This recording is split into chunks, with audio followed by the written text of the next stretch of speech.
عبد المطلب نے طے شدہ معاہدے کے مطابق سونا کعبہ شریف کی تزئین و آرائش کے لیے مختص کر دیا۔ تلواریں اور ڈھالوں کے بارے میں قرعہ اندازی کی تو وہ ساری ان کے حصے میں آئیں۔ محمد این علی۔ بسم اللہ الرحمن الرحیم۔ عبد المطلب اپنی بردباری، حلم اور اچھے اخلاق کی وجہ سے قریش کے معزز ترین آدمی سمجھے جاتے تھے۔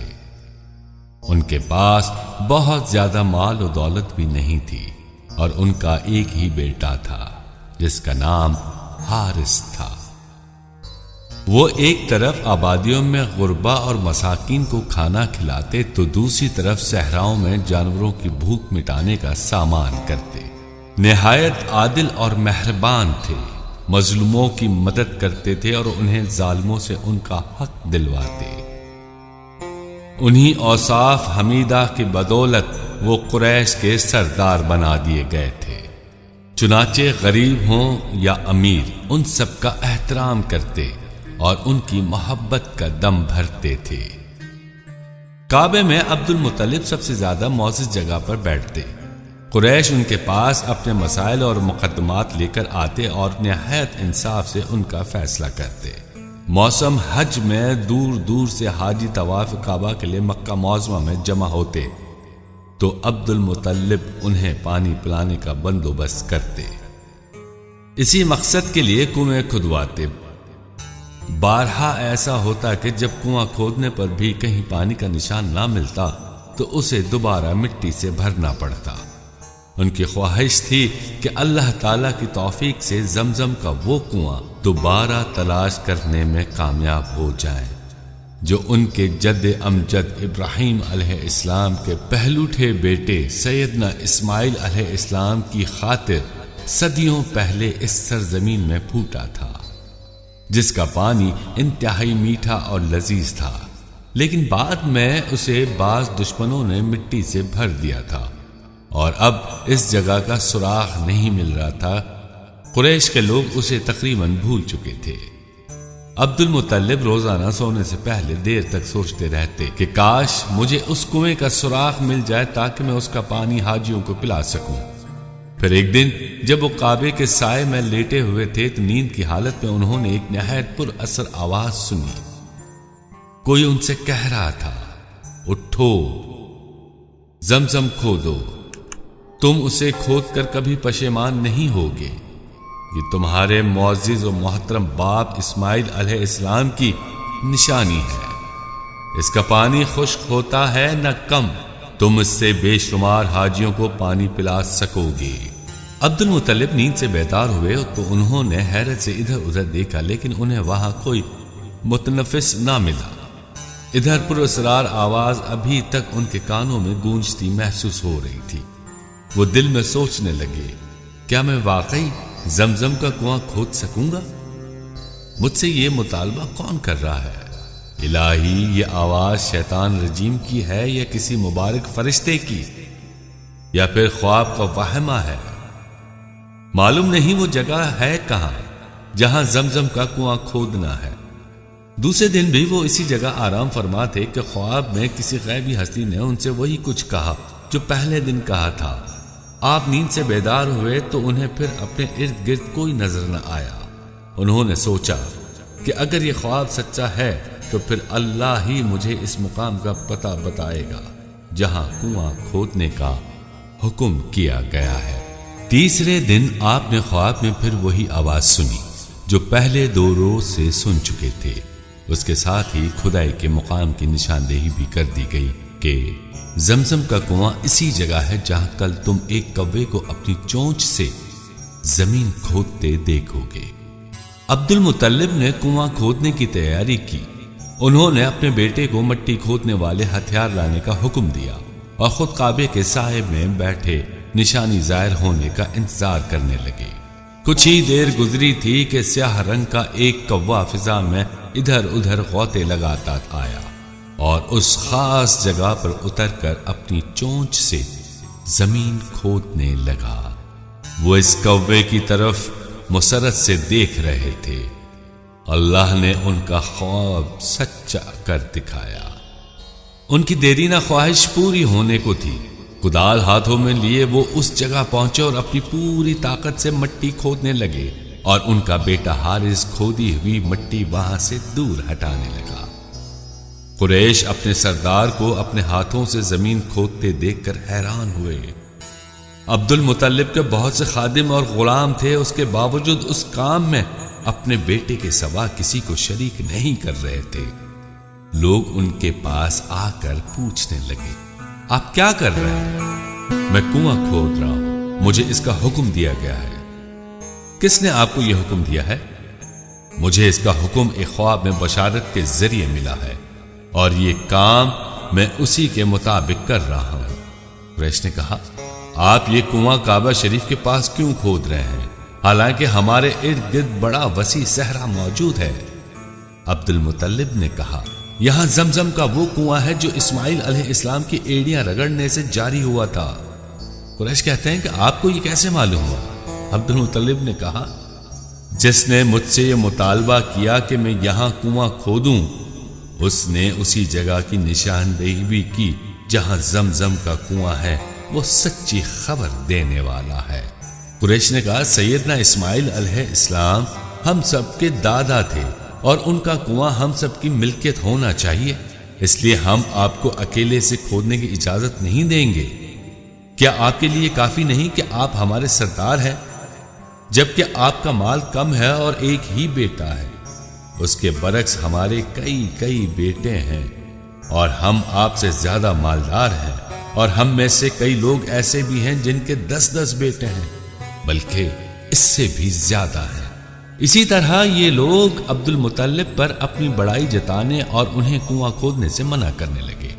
عبد المطلب اسی صورتحال سے متاثر ہو کر اپنے بیٹے سے مخاطب ہوئے، اے حارث، یہ ہماری قوم ہے جو ہم پر اپنی کثرت اولاد کی وجہ سے بڑائی جتا رہی ہے، اور میں نے اس بات کی نظر مانی ہے کہ اگر اللہ تعالیٰ مجھے ایسی اولاد نرینہ عطا کرے جو مجھے سہارا دینے والی ہو، تو میں ان میں سے ایک بیٹا اللہ کے نام پر قربان کر دوں گا، جس طرح میرے دادا سیدنا ابراہیم علیہ السلام نے اپنے فرزند سیدنا اسماعیل علیہ السلام کو قربان کیا تھا۔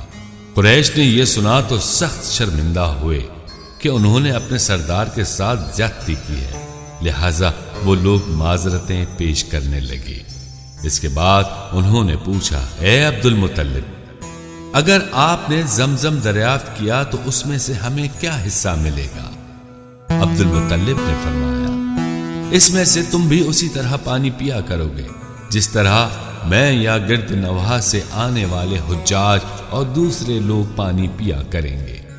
قریش نے کہا، اور اگر آپ کو اس کھدائی کے دوران میں کوئی خزانہ ملا تو اس کا کیا کریں گے؟ عبد المطلب نے فرمایا، اگر کوئی دفینہ ملا، وہ سونے یا زیورات کی شکل میں ہوا، تو اس سے خانہ کعبہ کی تزئین و آرائش کا اہتمام کروں گا، اور اگر کوئی اسلحہ وغیرہ نکلا تو وہ اپنے پاس رکھوں گا۔ قریش نے کہا، ہمیں یہ منظور نہیں، ہماری تجویز یہ ہے کہ اگر اسلحہ برآمد ہوا تو ہم اس کے بارے میں قرآن اندازی کریں گے، جس کے نام پر قرآن نکلا اسے اسلحہ دے دیا جائے گا۔ عبد المطلب نے اس تجویز سے اتفاق کیا تو قریش نے کہا، آپ جیسے چاہیں کنویں کی کھدائی کا کام کریں۔ انہوں نے کنواں کھودنا شروع کر دیا۔ کھدائی کرتے کرتے کنویں کی تہہ تک پہنچے تو وہاں انہیں سونے کے 2 ہرن، کچھ تلواریں اور ڈھالیں نظر آئیں۔ انہوں نے یہ چیزیں باہر نکالیں۔ قریش کو پتہ چلا تو وہ دوڑے آئے۔ عبد المطلب نے طے شدہ معاہدے کے مطابق سونا کعبہ شریف کی تزئین و آرائش کے لیے مختص کر دیا۔ تلواریں اور ڈھالوں کے بارے میں قرآن اندازی کی تو وہ ساری ان کے حصے میں آئیں۔ انہوں نے کنواں کچھ مزید کھودا تو نیچے سے شیریں اور صاف و شفاف پانی کا چشمہ پھوٹنے لگا۔ زمزم دوبارہ جاری ہو گیا تھا۔ اہل مکہ، حجاج کرام اور دوسرے لوگوں نے جب زمزم کی تاریخی کنویں کا پانی اپنی آنکھوں سے دیکھا تو خوب سیر ہو کر پیا۔ کعبہ شریف میں جا کر اللہ تعالیٰ کا شکر ادا کیا اور پھر عبد المطلب کو ان کے اس کارنامے پر خراج تحسین پیش کیا۔ اللہ تعالیٰ نے عبد المطلب کی دعا قبول فرماتے ہوئے انہیں بہت ساری نرینہ اولاد عطا فرمائی۔ ان کے تمام بیٹے نہایت بہادر تھے اور ان کا شمار قریش کے معزز لوگوں میں ہوتا تھا۔ ایک بیٹے کا نام عبداللہ تھا جن سے انہیں سب سے زیادہ محبت تھی۔ باپ نے اپنی منت پوری کرنے کے لیے قرآن اندازی کرنے کا فیصلہ کیا اور ساتھ ہی اس بات کا اعلان کرا دیا کہ میں اپنے ایک بیٹے کی قربانی دے کر نظر پوری کرنے جا رہا ہوں۔ پھر وہ اس حال میں کعبہ شریف کی طرف چل پڑے۔ ان کے ہاتھ میں ایک چھری تھی اور تمام بیٹے ہمراہ تھے۔ قریش بھی ان کے پیچھے آئے۔ کعبۃ اللہ میں پہنچ کر جب عبد المطلب نے بیٹوں میں قرآن اندازی کی تو عبداللہ کا نام نکلا۔ انہوں نے بے قراری کی حالت میں دوبارہ قرآن اندازی کروائی، مگر اس بار بھی عبداللہ ہی کا نام سامنے آیا۔ اس پر تیسری مرتبہ قرآن اندازی کروائی، لیکن پھر عبداللہ کا نام ہی نکلا۔ اب وہ چھری ہاتھوں میں لیے اپنے محبوب ترین لخت جگر کو ذبح کرنے پر آمادہ ہو گئے تاکہ اپنے دادا سیدنا ابراہیم علیہ السلام کی سنت دہرائیں۔ قریش کے دل اس نوجوان کی خوبصورتی دیکھ کر تڑپ اٹھے۔ انہوں نے آگے بڑھ کر عبد المطلب کو اس ارادے سے باز کرتے ہوئے کہا، اللہ کے لیے فی الحال عبداللہ کو ذبح نہ کیجیے، ہو سکتا ہے اللہ تعالیٰ کوئی متبادل صورت پیدا کرے۔ قریش کو تشویش اور پریشانی کا ایک سبب یہ خیال تھا کہ اگر ایک بار عبداللہ نے اپنے بیٹے کی قربانی دے دی تو لوگ اس کے بعد اپنے بچے اسی طرح ذبح کرنے لگ جائیں گے۔ جب عبد المطلب اپنی منت پوری کرنے پر مصر ہوئے تو قریش نے کہا، آئیے ہم خیبر کے عرافہ کے پاس جاتے ہیں اور اس سے پوچھتے ہیں کہ اس سلسلے میں اب ہمیں کیا کرنا چاہیے۔ عبد المطلب ان کے ساتھ خیبر کی طرف چل پڑے۔ وہاں پہنچ کر اس کاہنہ سے تمام قصہ بیان کیا۔ عرافہ نے کہا، اگر تمہارے ہاں کسی شخص کو قتل کر دیا جائے تو اس کا خون بہا کیا ہوتا ہے؟ قریش نے کہا، ہم خون بہا کے طور پر 10 اونٹ دیتے ہیں۔ عرافہ کہتے ہیں، تو 10 اونٹ لے کر عبداللہ اور ان کے درمیان قرآن اندازی کرو۔ اگر قرآن اندازی اونٹوں کے نام نکلے تو انہیں ذبح کر دو، اور اگر عبداللہ کا نام نکلے تو ان میں 10 اونٹ مزید شامل کر کے دوبارہ قرآن اندازی ڈالو۔ اگر اس بار بھی عبداللہ کا نام آئے تو ان میں 10 اونٹوں کا مزید اضافہ کرو، اور یہ سلسلہ اس وقت تک جاری رکھو حتیٰ کہ مشیت الہی سے قرآن اونٹوں کے نام نکل آئے، اور اونٹوں کے نام قرآن نکلنے پر انہیں ذبح کر کے ان کا گوشت غریبوں میں تقسیم کرو۔ عرافہ کی یہ تجویز سن کر یہ لوگ خوشی خوشی مکہ مکرمہ لوٹے۔ عبد المطلب نے اس تجویز کے مطابق 10 اونٹ پیش کیے اور قرآن اندازی کروائی۔ قرآن عبداللہ کے نام نکلا، چنانچہ وہ اسی طرح اونٹوں کی تعداد بڑھاتے چلے گئے۔ بالآخر 100 تک بات پہنچی تو قرآن اونٹوں کے نام نکلا۔ اس پر لوگ خوشی سے چلا اٹھے کیونکہ عبداللہ بچ گئے تھے۔ لیکن عبد المطلب نے کہا، میں اس سلسلے میں اور اطمینان کرنا چاہتا ہوں۔ آیا واقعی اللہ تعالیٰ اونٹوں کی قربانی سے راضی ہے؟ لہذا دوبارہ قرآن اندازی کروں گا۔ چنانچہ دوبارہ قرآن ڈالا گیا تو اس بار بھی قرآن اونٹوں کے نام ہی نکلا۔ انہوں نے مزید اطمینان حاصل کرنے کے لیے تیسری بار یہ عمل دہرایا تو قرآن اونٹوں ہی کے نام نکلا۔ اس درجہ قبولیت پر عبد المطلب کا چہرہ خوشی سے چمکنے لگا اور پکار اٹھے، واقعی اللہ تعالی نے عبداللہ کو بچا لیا۔ اب مکہ معظمہ کی وادیوں میں ہر طرف خوشی کا دورہ تھا۔ کوئی گھر ایسا نہ تھا جس میں عبداللہ کے بچ جانے کی خبر سے مسرت کی لہر نہ دوڑی گئی ہو۔ عبد المطلب نے 100 اونٹ قربان کے لیے پیش کرتے ہوئے لوگوں سے کہا کہ انہیں قربان کرو اور ان کا گوشت صحرا میں رہنے والے غریبوں کو کھانے کے لیے دو، نیز کچھ حصہ پہاڑوں میں رہنے والے جانوروں کو بھی کھلاؤ۔ پھر انہوں نے اپنے بیٹے کا ہاتھ پکڑ کر بیت اللہ شریف کا طواف اور اللہ کا شکر ادا کیا، جس نے اپنے فضل و کرم سے ان کے پیارے بیٹے کو اسی طرح بچا لیا جس طرح ان کے دادا سیدنا اسماعیل علیہ السلام کو بچایا تھا۔ اب جناب عبد المطلب کو عبداللہ کی شادی کی فکر دامنگیر ہوئی۔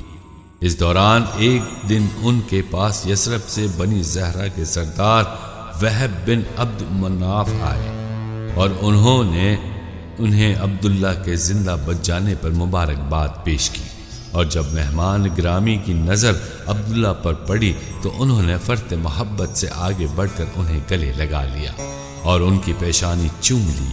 ان کی آنکھیں خوشی کے آنسو سے ڈبڈبا گئیں اور کہنے لگے، بیٹے، تمہاری یہ آزمائش پوری قوم کے لیے آزمائش بن چکی تھی، اور مجھے تو یوں محسوس ہو رہا تھا کہ جو چھری تمہارے والد تمہیں ذبح کرنے کے لیے تیز کر رہے تھے وہ تمہارے گلے تک پہنچنے سے پہلے میرے دل کے ٹکڑے ٹکڑے کر دے گی۔ عبد المطلب نے کہا، میں آپ کا تہ دل سے شکر گزار ہوں، مجھے آپ کے جذبہ اخلاص کی شدت کا بھرپور احساس ہے۔ پھر وہ گفتگو کا رخ ایک دوسرے موضوع کی طرف موڑتے ہوئے بولے، وہب بھائی، اب میں عبداللہ کی شادی کرنا چاہتا ہوں، اس بارے میں آپ کی کیا رائے ہے؟ وہب، کوئی بھی قریش لڑکی عبداللہ سے شادی کو اپنی تمناؤں کے معراج سمجھے گی، البتہ مشکل یہ ہے کہ قریش میں بہت کم لڑکیاں ایسی ہوں گی جو نیک سیرت ہوں، عبداللہ کے ہم پلہ ہوں۔ عبد المطلب نے کہا، کیا بنی زہرہ میں کوئی ایسی لڑکی مل سکتی ہے؟ وہب نے کہا، آل زہرہ کی اس سے زیادہ عزت افزائی کیا ہوگی کہ ان کا رشتہ سردار مکہ عبد المطلب سے قائم ہو اور ان کی کسی بیٹی کو عبداللہ جیسا دولہا ملے جو بلا شبہ مکہ مکرمہ کا سب سے خوبصورت نوجوان ہے۔ عبد المطلب نے کہا، اگر آپ اتفاق کریں تو عبداللہ کی شادی آمنہ سے کر دی جائے۔ وہب نے کہا، میرے نزدیک آمنہ کے لیے اس سے بہتر کوئی رشتہ نہیں ہو سکتا، وہ عبداللہ کی انتہائی فرما بردار بیوی ثابت ہوگی۔ عبد المطلب نے کہا، اللہ تعالیٰ اس رشتے کو بابرکت کرے، ہم جلد آپ کے ہاں آ رہے ہیں تاکہ بات پکی ہو جائے۔ حسب پروگرام جناب عبد المطلب اپنے صاحبزادے عبداللہ کے ہمراہ یثرب تشریف لے گئے۔ بنی زہرہ نے اپنی روایت کے مطابق ضیافت کا اہتمام کیا، نکاح سادگی سے انجام پایا۔ سیدنا عبداللہ 3 روز سسرال میں رہے اور پھر اپنی اہلیہ سیدہ آمنہ کے ساتھ مکے چلے گئے۔ الف لام میم محمد عین علی، الف لام میم محمد عین علی۔